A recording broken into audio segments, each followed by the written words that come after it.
Hi, I'm Stephen Galpin and welcome to our new series of focus programs here on Property TV. Today we're going to be shining the spotlight on property taxation and accounting.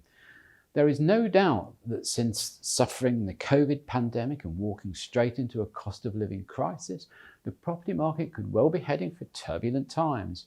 So, as the myriad of experts appearing on our shows tell us, forward planning and the need to take expert advice has never been more important, whether you're an established business or simply starting out on a new career in the industry. To help us have an understanding of this most complex and critical subject, I'm pleased to welcome to the studio Zee Razaq, MD of Certax Accounting Limited. Zee, welcome. Thanks, Stephen, and thank you for the intro. I'm really looking forward to us getting to the nuts and bolts on all of this. Okay, well, try and keep it simple because I have a fairly simple mind. So I think what I'd like to start off with, Zee, is this business of property investment. As I say, whether you're an established business or whether you're new, we're always being told that it's very important to plan. And plan means plan your entry and also plan your exit as well. Both as equally as important. And this, I guess, although you may be going to put me right here, I think it starts off with the structure of what you're creating.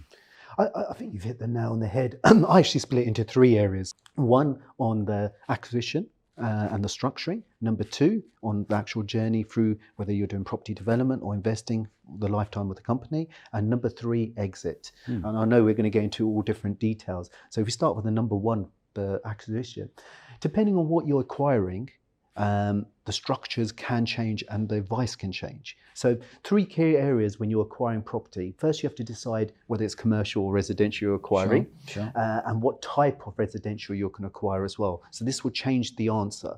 And then you can then take advantage of stamp duty, land tax, SDLT, quite hefty these days. Number two, you've got to think about is VAT if you're buying commercial property. Let's use that example. And number three, the area that a lot of people forget, the legendary capital allowances. So if you think about those three on acquisition of a commercial property, very important to get your property tax specialist involved in that. Then, depending on the answer to those, then you structure which entity you're going to put them in. Yeah. Do you find as a rule that it's easier for a new investor to go into residential property rather than commercial? Is it less fraught? Really good question. It depends on your knowledge. Right. For me, I think, and we're going to touch on how the government making it a bit difficult, it's all about investment in knowledge. If you invest in knowledge and you actually understand the subject area, then you can make a better informed decision. I think the people that struggle are the ones that haven't invested in knowledge. Yeah. Okay. I mean, the reason I ask that question is because I can see from the legislation that's been put through in the last 2 or 3 years, the government are making it more difficult for the private investor with 1 or 2 or 3 residential properties to get into the market, to be tax effective, to be useful in that area. I mean, when all this started, I suppose in Margaret Thatcher days of investing in property and start your own business and all this, it also helped to solve the housing shortage. But now the government almost seem to be discouraging the smaller investor. Now, if I want to be cynical, I could say that, well, I suppose collecting tax from a limited company or an incorporated body is going to be a lot easier than chasing around a lot of individual landlords who may or not be declaring their tax on rents properly, I suppose. I think our tax code is quite complicated, and I think you mentioned that. I think one of the key things is invest in knowledge. So the person that hasn't got knowledge, they're looking at it and making the wrong decision. So let's use one of your examples. Good old George Osborne, if he's watching, you've introduced a few pieces of legislation which has affected people, and one of them is tax on interest, landlord tax, technical word, section 24 of the Finance Act.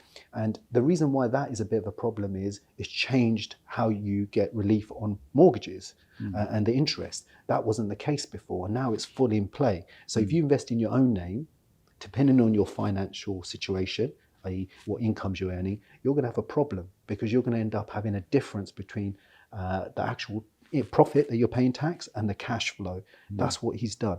So you've got to be very careful. So you made a really good point around how many properties. If you've got more than 1 or 2 properties in your own name, depending on your income, if you're working on a job and things like this, it's highly likely that you're a bit knackered, let's be honest. So it's probably not a good place to start. And you may have getting advice around which structure is so key in this. Yes. I think one of the issues that I have with this whole investment structure is that it's no good trying to encourage people to go into business if they're not business minded. If you're going to go in and be an effective landlord, there are going to be days and times when you have to make unpleasant decisions. Maybe it's the eviction of somebody, maybe it's the refusal to do this or that to the property that's unreasonable, or all these kind of things. You've got to be prepared to make tough decisions. And if you're not of that frame of mind, it's probably not a wonderful idea to go into property investment, because this ethos that we've had in this country for a long time, buy a property and you're going to make money, just doesn't work anymore. I think it's a challenge, and it goes back to having the right people around you. I've met a lot of entrepreneurs in trading businesses, in property investment businesses, and property development businesses. The mindset is key, but it's the people that get good advice that can make a big difference. And their mindset will be different, because no one knows everything. So sometimes you don't know what it's going to entail until you get into it. But if you know upfront and get insight, it's going to make a better decision. But I'm still in the school of thought. I think property investment and doing it properly, or property development, is still one of our biggest asset classes to invest. Well, it certainly is. And we're very fortunate to live in a country where our real estate regulations, laws and legislation is probably some of the best in the world. You invest in property here and it's safe. You know, I've worked in countries where, you know, you can buy a property, you can have all the paperwork you like, but it doesn't necessarily mean you're going to be owning it for very long, you know. So, I mean, I think we are fortunate in that respect.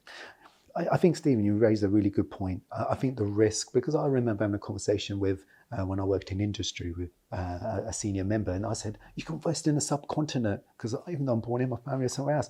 And the person looked at me and he gave me a lesson. And I remember this lesson. He said, yeah, you may get higher returns, but have you weighed in the risk? Is that property still going to be there in 5-10 years? Exactly. So you raised a really important point. Yeah, you have to weigh the risk with the return.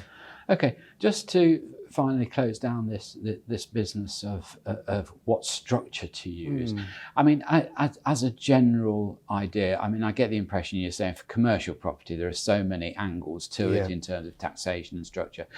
A company really is the only way forward with that, isn't it? To try and do that in your own personal name's not terribly practical, is it? I think really important, where I mentioned that, well, you've got to get a bit of a valuation from your property tax specialist. The reason being is, if you buy commercial property, because like in the studio here, it's an office, right? That's a commercial property. It's got different rules. So therefore, you may not want to put it in a limited company. You may put it in an LLP, because you can earn, because limited companies have double taxation. But it is a formal structure rather than just a... I would always have that, because if you don't have something that's going to limit your liabilities, that's why I would always look at LLPs and limited companies, because then you're limiting your liability and you risk. And I think that is always very important, especially property. I think you raised a really good point, is there's, depending on what your long-term strategy, commercial will be one strategy, residential, sort of break it down into 4 ideas, if you don't mind me just mentioning them. 4 things. You have your traditional buy-to-let, which is like long-term lets. Then you've got HMOs, which is household or multiple occupancy, when you rent out by the room.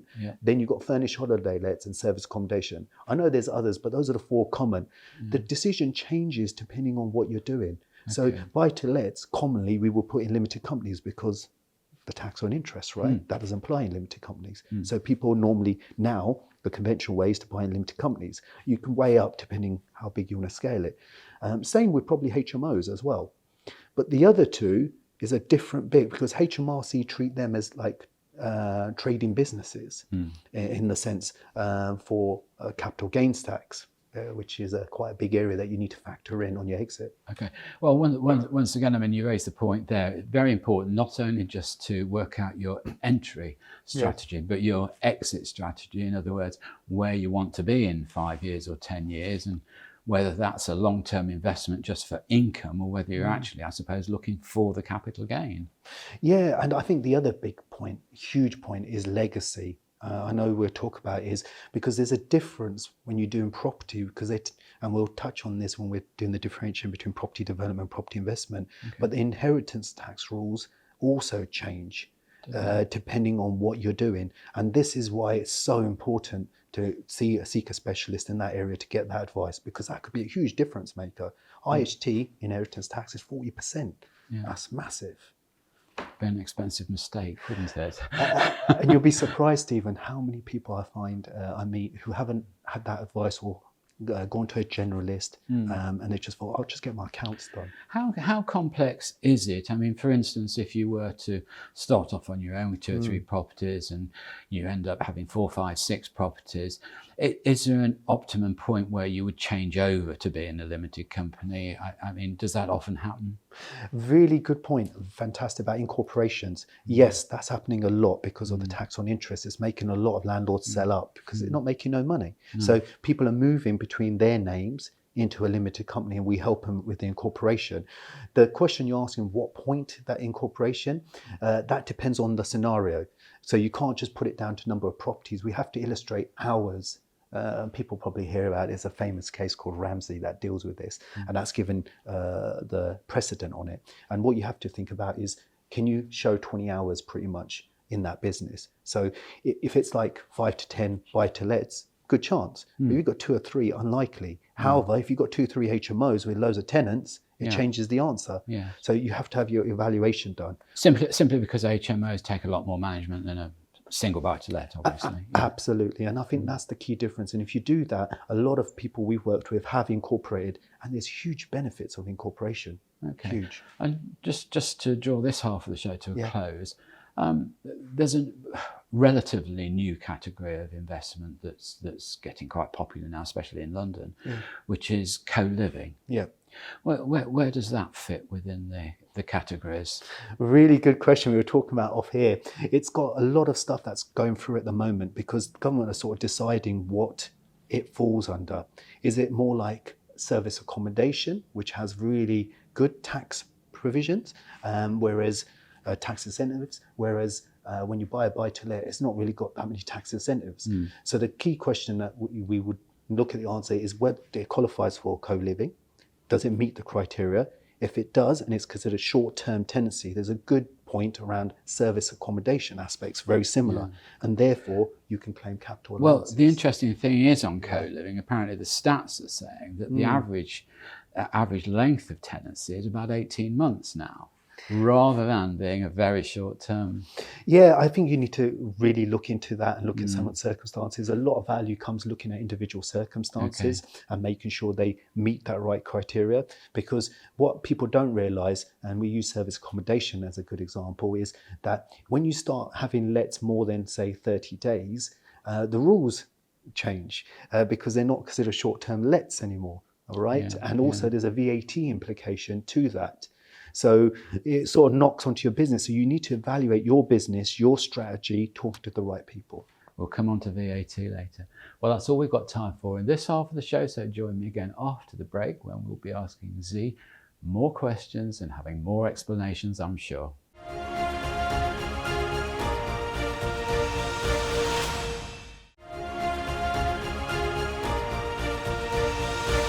Hello and welcome back to part 2 with Zee Razaq giving us good advice on the tax situation related to property investments. Zee, we've talked about the various structures that you can utilise to make your investment, whether you're starting off or whether you're converting what you've already got. What I'd like to know, I've mentioned to you that, I mean, the government are being tighter and tighter on the smaller investor. Is there an optimum point, i.e. number of properties or value of investment, that your accountant would or your advisor would say, no, it's time to change now. It's time to move up a gear and make the investment a little bit more sophisticated? I think that's the simplest way of putting it. Yeah, I look at it a slightly different way. I think that conversation at the beginning, what they want to achieve, because we don't start them in a journey which is going to fall over. And that's what happens with a lot of property investors. They start and they're like, we don't actually know, so we'll buy it in our own name. And then they get into the predicament, they bought 1 or 2 properties and it's like, oh, I'm in that halfway house. So if they had their advice and said, I'm only ever going to have 1 or 2, right? So then we could have given them that right advice, probably in your own name, still could work, depending on your job and how much employment income, and is your wife on there if you're married, and all these aspects. Do you need a partnership, LLP or normal partnership? That could be one solution. But if they then say to me, look, I'm going to scale this, this is my future, I want to move from this into that, then you've got to give them different advice. And you also got to structure the company in a certain way that helps them, especially if they've got children, not get hit by what I said in the first part, the dreaded inheritance tax, 40%. And it can be minimized if done properly. It's harder when you start the journey than at the beginning. Okay. Now, moving on to something that we just touched on in the first half, which is VAT. Yeah, love it. Now, my simple understanding is that VAT doesn't apply to residential properties. Does that apply to the investment side of that as well as the... Really good point. And Stephen, you raise a point. The default position is that. However, if I've got a furnished holiday let business or a service accommodation and I clear 85,000, it's considered a trading business, then VAT is chargeable. Okay. And this can be quite painful if you haven't planned it, because it's 20%. Yeah. There's even a special type of VAT. And would that be retrospective if you had made a mistake? Yeah, because HMRC, people that you do not mess about, and we touched on, is our friends in the VAT office. They have a lot of power. So it's very good point to make sure you're compliant on that and take advantage of it within the rules. I mean, it's very easy, isn't it, to read the press and say, oh no, residential's VAT-free and all the rest of it. But as you correctly mentioned, there are so many different facets of even residential investment, whether it's short lets, holiday lets, serviced accommodation or whatever. So yeah, good point. Again, I don't know how many of our programs you watch, but I can tell you sort of almost ad nauseum, our experts will always say, get expert advice before you start, before you make those decisions, because, you know, the mistakes are so expensive these days, aren't they? Yeah, I think getting what we call it a strategic property consultation, and a lot of property experts will do that, because what they would do is they understand your position. First, understand your overall position, what your goals and objectives are. Get that advice, get the structure, because it will pay 10 times over, if not more. You know, some clients, in my field, a lot of people, because the assets are worth so much, they can save you hundreds of thousands, if not millions, which is quite big. And if you think about that, is it worth the investment? Yeah. The ROI, the return on investment, is quite huge. Okay. Now, if we look at just briefly at property development, okay. Now, I think I think I ran foul of it, because I have to confess I didn't really understand it at the time, and I'm not sure I do now. But developing a small riverside property, and we had a huge battle with Inland Revenue over the classification, i.e. was it an investment company that was doing it, or was it a development, i.e. I suppose trading company that was doing it? And I'd like to understand what the real practical difference is between those two entities. That is an amazing question, and I have this asked so many times, and unless you've got Insight Property, you probably won't know the answer. And I also need to know what's the consequence of it. Huge consequences. So I'll explain it in hopefully in simple terms, and the audience sort of understand this. If you have a property development, i.e. you're elevating the property by adding value to it, it's considered stock, and you'd be like, what the hell? It's a trading business, okay. Right? That's the simple. When it's a property investment, it goes as an investment. And what the purpose of a property investment is to secure rent as a return, whereas a property development purpose is you do the build or conversion or whatever exercise you're doing, or you're adding a floor, and then you sell it, right? The impacts getting this wrong and flip-flopping between the two is your intentions have to be really clear. Because if you get it wrong, what will happen is that if you said I was a developer and I'm doing this, and we classified it as stock, and then we suddenly said, oh, we're now an investor, you get something called a dry tax charge, and there's no way of deferring it. Just by changing the classification. I've seen this a lot, and that's quite scary, because you've not even sold the property yet, and you've already got capital. It'd be, again, if it's in a company, it'd be subject to corporation tax. So that's one of the consequences. The other bit is, if you're really wise and you did it and you are a property developer, your exit strategy is different, because you can then, provided you meet the conditions, claim entrepreneurial leave, which is massive. You know, that could save you 100 grand. If it's a husband and wife, that's 200 grand in your pocket of tax savings, massive. You may even claim investors relief, which is where you get people investing finance, and we'll talk about leverage, and that's one of the ways. And the other one is you can go again. You just obviously pay corporation tax. You can mitigate it with the right ideas. But then you can put money, if you think about group structures, you can only do that for limited companies. So you can move the cash around. So knowing that definition and getting the right advice is huge. If you are now an investor, right, unlike a developer where you get something called business property relief, which means that you don't have to pay inheritance tax, which is massive. A property investor, you don't get those exits. You don't get the inheritance tax benefit of the BPR. You have to pay inheritance tax. So you have to structure the company differently. And we call them family investment companies. They're called loads of different names. But you've got to do that, because otherwise, as the value increases, you've got a bigger problem to deal with. I hope I've given, because it is a complex question, I've tried to break it down. It is a complex question, but again, doesn't it just come down to this business of be very clear about what your entry strategy is? Because if you don't, I mean, your exit is going to be driven by taxation rather than the right thing to do for you. Yeah, and also I think flexibility. There is flexibility in our tax code. So imagine I did a developing property, I developed it and I can't sell it and I've had to rent it out. There is case law to protect you to say your intentions are still to sell it, but this is temporary. And you can do this. The biggest bit people worry about is VAT, right? Yes. When they change, if they keep their stock, because if you've claimed back VAT and you just built a new house, a part of your portfolio and things like this, you don't want to have any VAT clawbacks.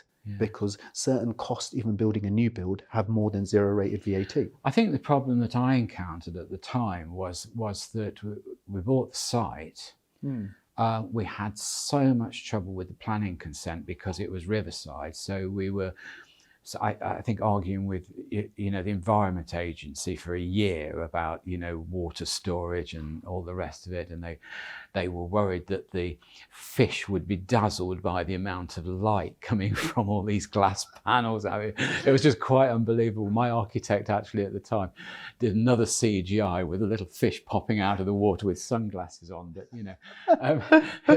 it was quite funny. We did let the planners see it, so they found it quite amusing. But the thing was that because of the length of time of planning, which we couldn't put off the purchase of the site to wait for that, so we had to own it.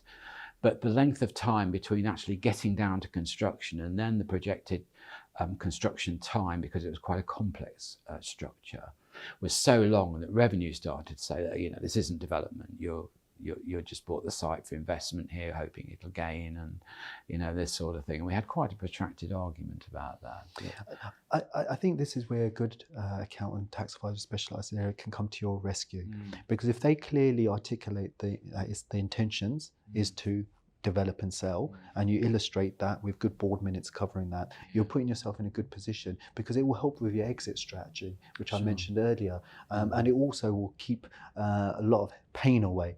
So property development does have benefits. The challenge people have is when they change or they really want to hold the property. Or suddenly decide, I like this, I'm going to keep it, yes. Which is where I nearly got to. And that's the bit where you've got to be really careful on how you do that, because you'll have a number of issues. And that's why we have something called group structures, right? So you have subsidiary A parent company, subsidiary B. If you understand, and they don't necessarily all have to have the same purpose, presumably. Potentially. You've got to be careful, because what HMRC have cottoned on to some of the benefits where people used to have something like a trading business and then have property investment business. Now they look at what the whole structure is. There's a case on this, unfortunately. Right, so you can't look at just revenue. You've got to look at the balance sheet. And everyone knows property is quite expensive, right? So you've got to think about the longer term strategy around it, and you can minimize it if you do wisely. Okay. Well, the next subject that we want to move on to is the perception or fact that you can't put residential property into a pension fund. But there are, I understand, ways of utilising residential property as a pension. Let me put it that way.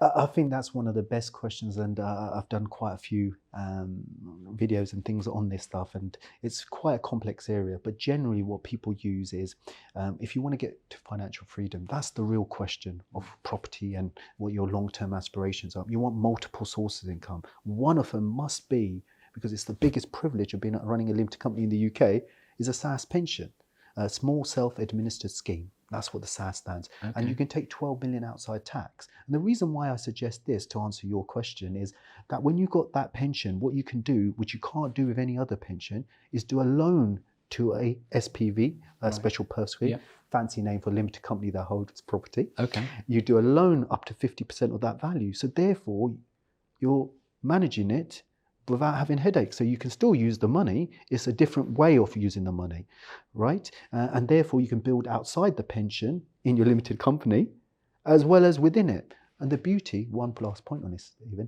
the beauty is you can charge interest to yourself, because therefore you're saving corporation tax in the company, it's going into a SAS pension, and the 4 major taxes are avoided. There's no income tax in the SAS pension, no corporation tax, no capital gains tax, and the big one, no inheritance tax. Would that in any way impact negatively on any funding opportunities?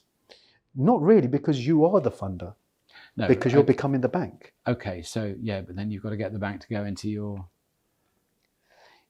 Absolutely. Do you follow? Yeah, so I think the biggest challenge is when you do a loan from a pension, they normally want to be joint first charge, right? So you do need to look at how you invest. And a lot of people, how they use these tools is they get investor finance in as well. So you could use that money, and the tenure of the pension loan is lower than a normal residential mortgage. It tends to be over 5 years. So you've got to be really clear on what you're doing, how you're doing it. So that is a very good point, definitely. Right, okay. So there are opportunities. Oh, there's all, it's kind of, Stephen, as we discussed, and we had a good chat before this, there's so much about who you talk to and that passion. Everyone always talks and says to me, accountancy tax is boring. I disagree, because I don't think it is. I think it's quite a sexy side, and I think after this morning I'm going to disagree, because I found what you've been saying absolutely riveting. It's great stuff. Look, finally, can we just discuss broadly the most effective ways of exiting the various situations, either as a sole trader or a limited company or an LLP? Is it greatly different between an investment body and a holding body, I suppose? So if you bought your buy-to-let with actually more emphasis on hoping for a capital gain, is that exit different from selling on the investment of half a dozen buy-to-let properties, for instance? This is one of the most common questions, and it's not a straightforward one, but I'll try my best to put it in simple terms. Well, you've got about 2 minutes. I love it. In your own name, you're looking at the implications, right, from an income tax perspective and potentially a capital gains tax perspective, right? You get an annual exemption, you and your potential wife will get of 12 grand, 12,300 is at the moment, they've frozen it each. So you get an exemption against the capital gain. So that's one of the benefits. But the problem is income tax. That's the problem, because you don't get the full finance relief anymore. So when you put it in a limited company, you get the finance relief, but you don't get this annual exemption. However, corporation tax at the moment is 19%. Could change depending who comes leadership. Well, it's either going to 25 or 15, is it? And this is a big difference. But whereas in your own name, capital gains tax on residential is 18 and 28%. Right. So you've got to be really careful. So a limited company can still be beneficial if you know your longer term plan. The other big that we mentioned in just a point before is pension contributions. Limited company, even if I got investment company, tax deductible. In your own name, when you've got property, then don't go against the property income. That's a big difference. Just on the, very finally and very quickly, on the limited company situation, there used to be an allowance for you to be able, as an entrepreneur, to take your money out at a very low tax rate. I think it was 10%, if I remember rightly. has all that finished now? Is there any kind of opportunity there? Because if you liquidate everything, you end up with a limited company with loads of cash, and you think, I don't want this. I want the cash. It depends on what type of limited company it is. If it's a property investment company, what you're talking about is commonly known as Entrepreneurs Relief. Yes. They have changed the name to Business Asset Disposal Relief, but I still call it Entrepreneurs Okay. because everyone knows you get 10%, but that's only on trading businesses, right? So it has to be a property development. It has to meet certain criteria. 2 years you have to do it. You have to have at least 5%, have to be a director, and then you can claim this relief. But if you're an investor, you don't get that. Okay. So if you liquidate, then you're going to get hit at whatever the prevailing tax rates are for you. So very careful planning is required. I wouldn't recommend property investment companies to liquidate if they can avoid it. I would recommend get the advice, structure, and pass that legacy on to their loved ones or their beneficiaries. Zee, I'm going to say thank you very much for all that wonderful information. I'm sure I shall benefit from it, and I'm sure our viewers will too. So thank you again. Zee Razaq is Managing Director of Certax Accounting, based in St Albans. And Zee, I'll be very happy to see you again on the show. Thank you for having us, and I really appreciate you taking time. Really enjoyed Great stuff. it. Thank you. Thank you.